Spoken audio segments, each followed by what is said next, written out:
Welcome to my cafe, my pet info cafe. Pour yourself a warm cup of your favorite and let's chat about our love of animals. I'm your host, Jennifer Eileen, and I am so delighted to introduce our topic today, senior dogs and heartworm prevention. As Executive Director of FOHA, she brings 20 years of project management and process improvement experience to her role. She was also instrumental in launching FOHA's new website and in the creation of new volunteer programs and development. Our second guest manages daily operations at FOHA, including animal care, staff, maintenance, volunteers, and special projects. Please meet Allison Marhoff, Executive Director, and Laura. And please meet our special guest, Sammy. So welcome. Thank you. So good to see you. Yep, good to be here. Good to have you. So Friends of Homeless Animals and FOHA is many people here at FBA are fans of yours, and I certainly am. We'd like you to tell our audience about history, mission, where you started, what it's like now. Yeah. Thank you. Yeah, of course. Friends of Homeless Animals, we are celebrating our 50th year this year, our anniversary, and we're very excited about that. Started back in 1973 with our founder, and the story goes, she had found some dogs on her property, took them to the shelter, and found that it wasn't a place that they ended up being safe, and wanted to create a no-kill shelter where, you know, any animal that comes to that shelter is there and safe until they, you know, find their forever family. So we are a nonprofit animal rescue, rescuing cats and dogs. And, you know, we really work to save not only the easier to adopt, but some of those that, you know, are a little harder to adopt, and have programs to support that. And that's one of, you know, two of the programs that we'll be talking about today. Yeah, that's great. So we do want to hear about that program, and we want to hear about Sammy. Yes. What breed? Eddie, what breed? That's always an interesting question. You know, we never really know. We always try to make an educated guess. Right. I think we have him as like a spaniel mix. Yeah, I think so. I think so. Yep, little collie maybe in there. Wow. Yes, but he is actually, you know, a good representative for our topic today. He is a senior. He's 9 years old. You wouldn't think so. No, he's got lots of. He's very like spunky for a 9-year-old, and he is also unfortunately heartworm positive. But we're starting to treat that and you know, see a healthy future for him. Excellent. What do you think, Sammy? Healthy future for you? And we should mention too that little cough that I'm hearing, that's a heartworm symptom. It definitely can be. Okay. You know, that's, you know, in their chest. Okay. And he's also excited, so he's pulling on the leash a little bit. Well, Laura, tell us about you and Sammy are getting along so well. Tell us about what it's like to be with Sammy. He's just a love. I mean, he immediately was a favorite in the shelter, and he's only been here for a short time with us so far. And he, on the car ride here, he was just a little dreamboat. He's just been such a sweetheart. Yeah, he is. He just wants to be part of everything and everyone, and especially where the treats are. Yes, yes, very motivated. Well, to that point, Allison, tell us about the senior dog plan and how that started and what it is. Yes.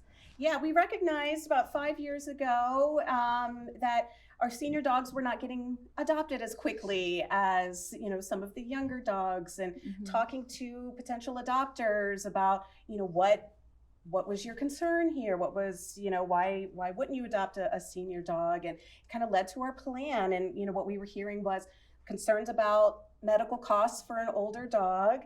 And, you know, so we took that main concern and created the senior care plan. So at Friends of Homeless Animals, any dog 8 years old and older has their adoption fee waived.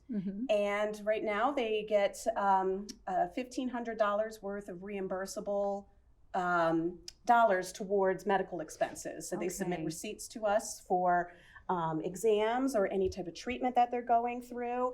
And, you know, so that helps to defray some of those costs and that main concern that a lot of people have. So just helps to get these dogs adopted quickly. And we've been very, very fortunate the last 3 years to get a grant from Gray Muzzle organization, who their solely there to support senior dogs, and Okay. they offer grants. And we've been a recipient of that, and helps us to cover the costs of the plan, as well as, almost every single senior dog that comes to us also gets a dental from us. Yeah. And, a dental cleaning with extractions is over $1,000 for every dog that comes in. So, Mhm. we're taking care of that as well before they even get adopted. Yeah, absolutely.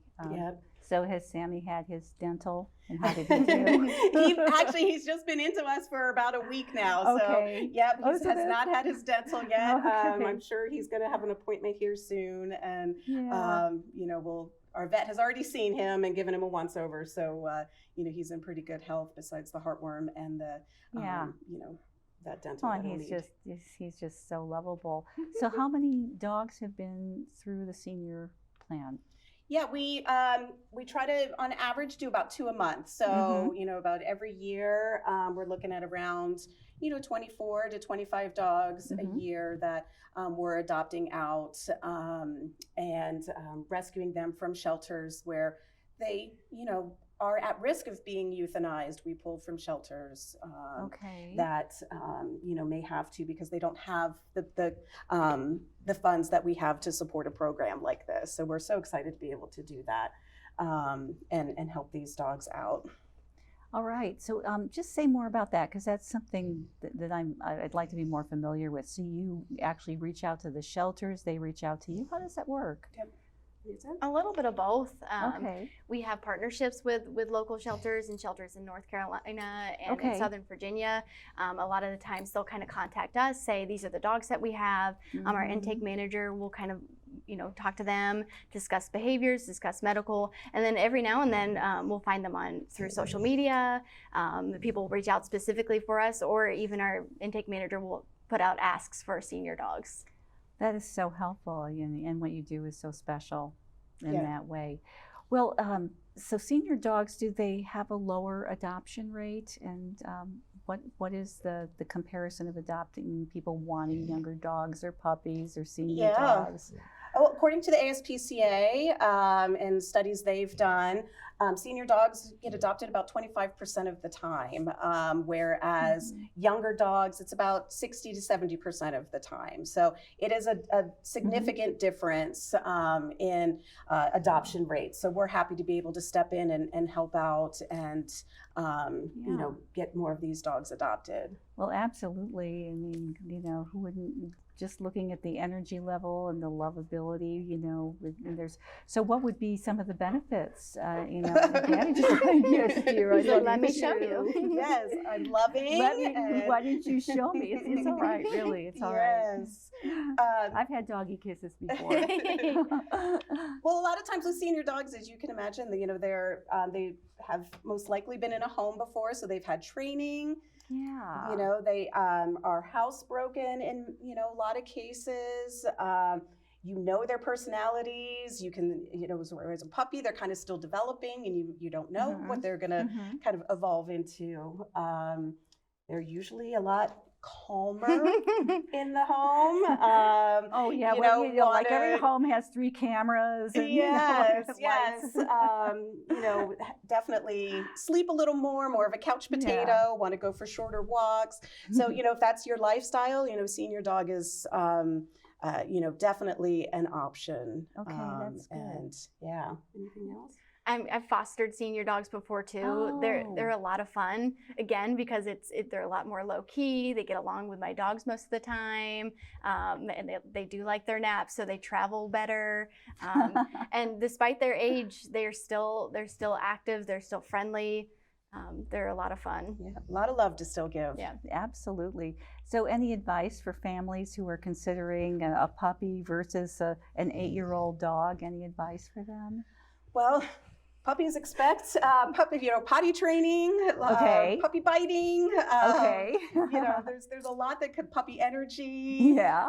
You have to definitely think through that. When you're bringing a puppy home, everybody loves puppies. They're adorable, but they are a lot of work. Okay. And many families, that's what they're looking for. But if you're looking for somebody that's a little bit chiller in the home, a senior is a great option. Yeah. And they just have so much love to give, and they just, a lot of times they don't understand, why their life may have just been turned upside down and why they're, at 9 years old, suddenly in a shelter that's loud and scary. And, so you just want to love them and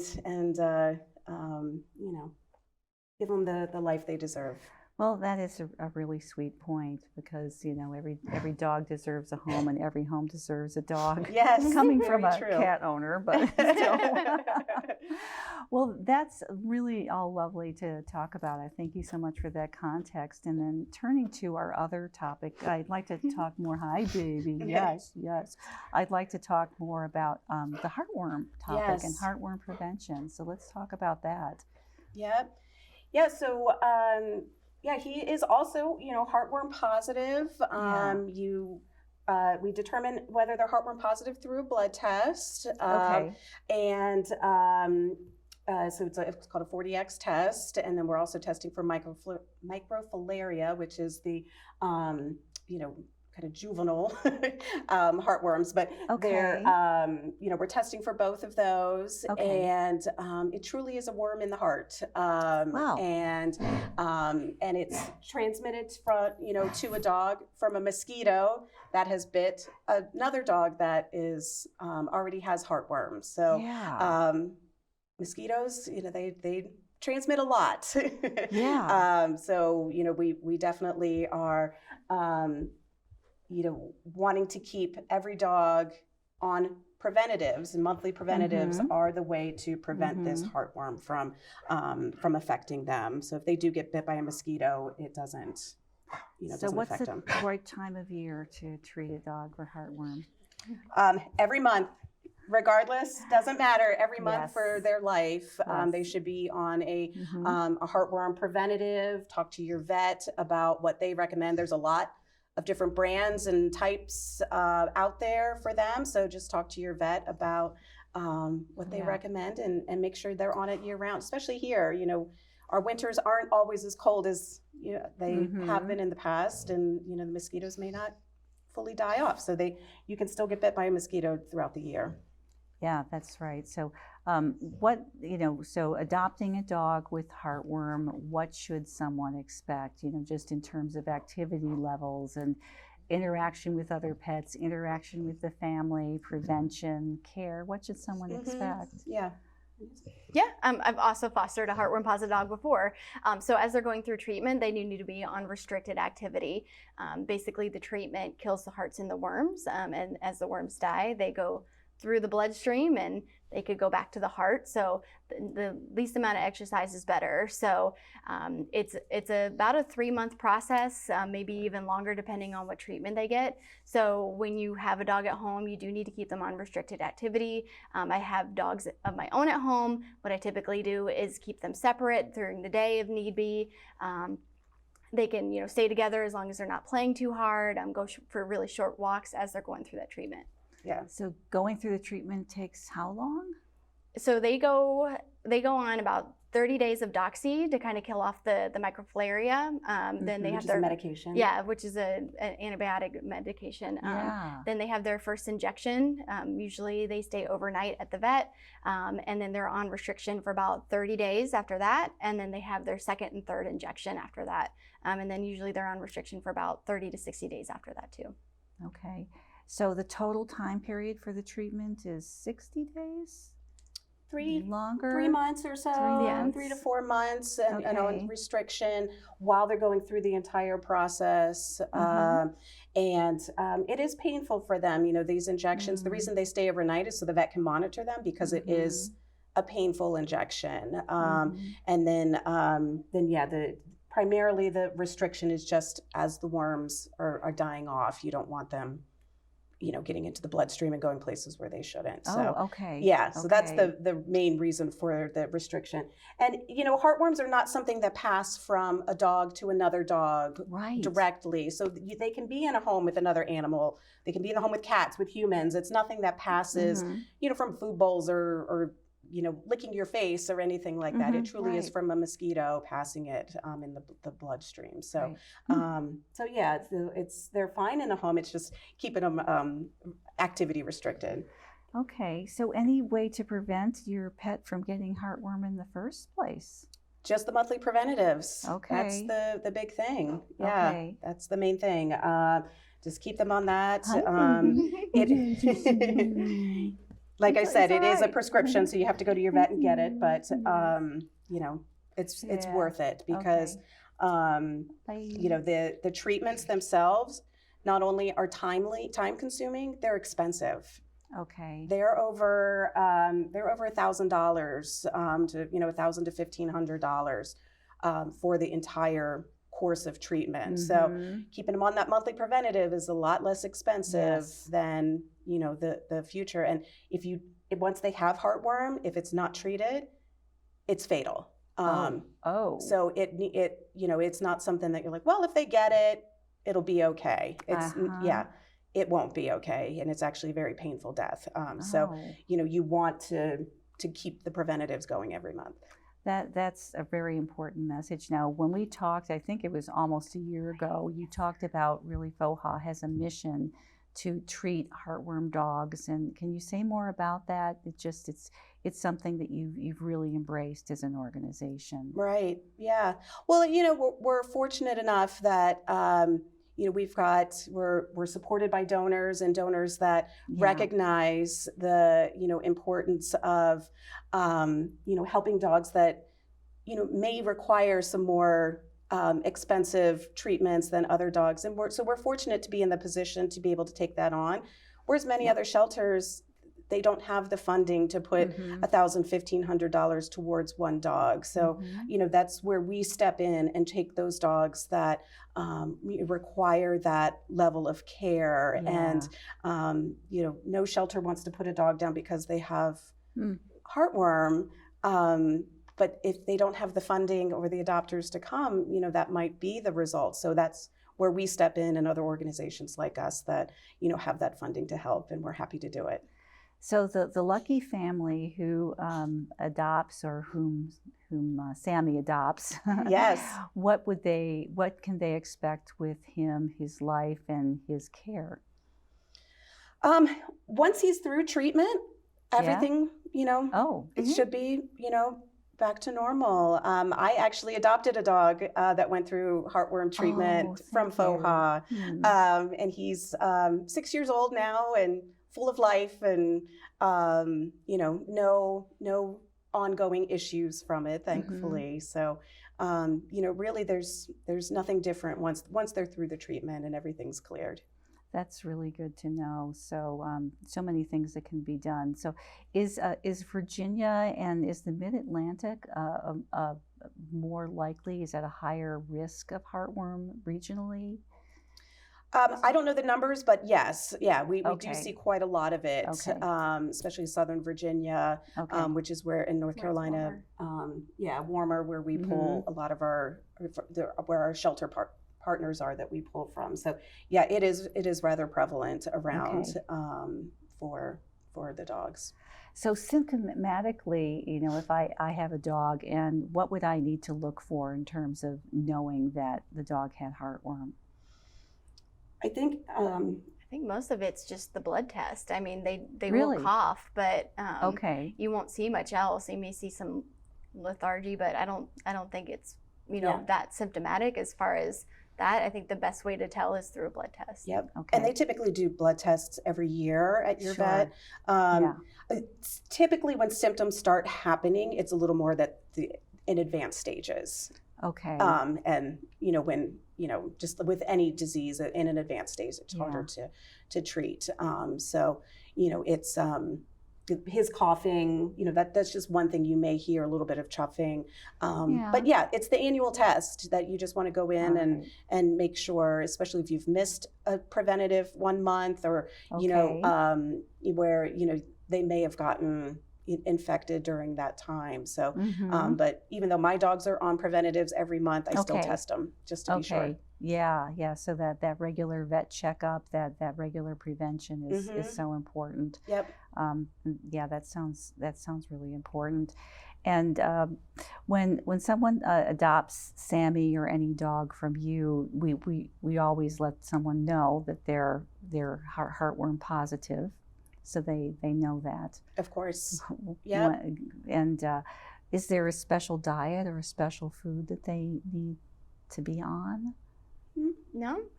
We feed them, kind of a consistent diet at the shelter, and we recommend it for home too. But nothing specific on daily care other than just the treatments. Yeah. Well, somebody's comfortable now. Good job, Laura. Good job, now Laura. It's nap time. Yeah, now it's nap time. Now that we figured out all the cameras and everything. Well, I would just love to talk more about FOHA because your mission is so special. You started out as a no-kill shelter. You're obviously addressing special needs, senior dogs. Would you just say more about your mission and some examples of differences that it's made in people's lives? Gosh, yes. I'm sure. There's so many stories. Yeah. Yeah, we've got wonderful stories of,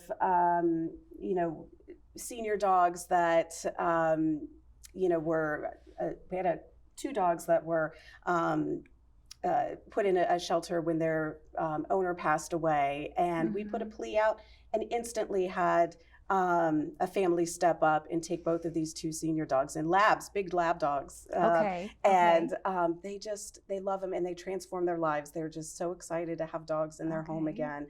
And it doesn't matter their age, it's just so much love to give. And, at Friends of Homeless Animals, we really, our mission statement is home with us until they're home with you. And we do bring in some of these dogs and cats that, have medical issues, behavior issues, and we really give them a home with us as long as it takes. And if you ever come out to our shelter in Aldie, you'll see our long-term senior village where, we have dogs that have been there a little longer because of some behavior issues, but they have their own little house with front yard and backyard and, heating, air conditioning and their own little space, so it's not a home. I live with a couch and a loving family, but we do as much as we can while they're with us to make that an enjoyable experience. And, Laura runs our enrichment program. They get daily enrichment,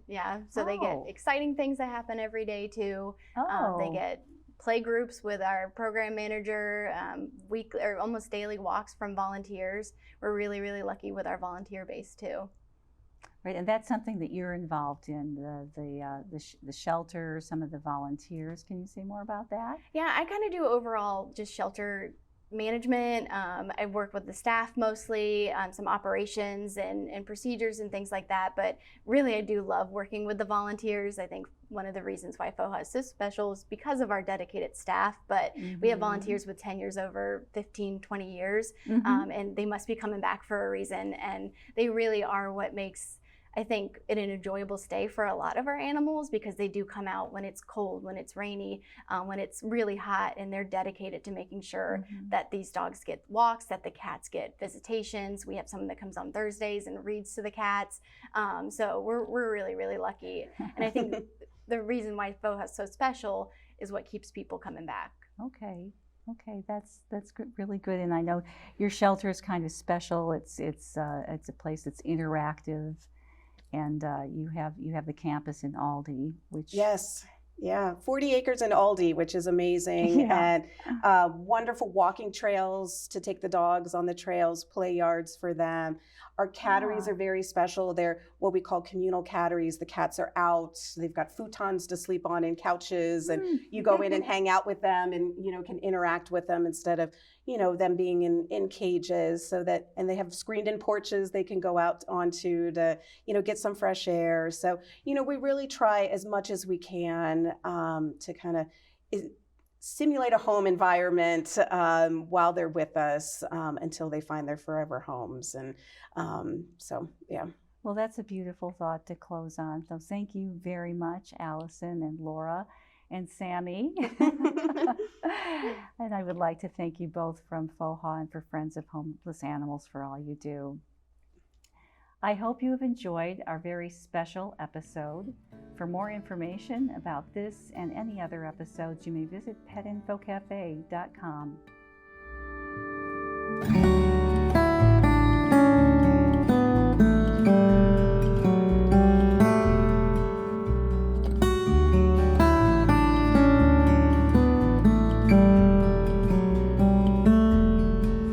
Bye.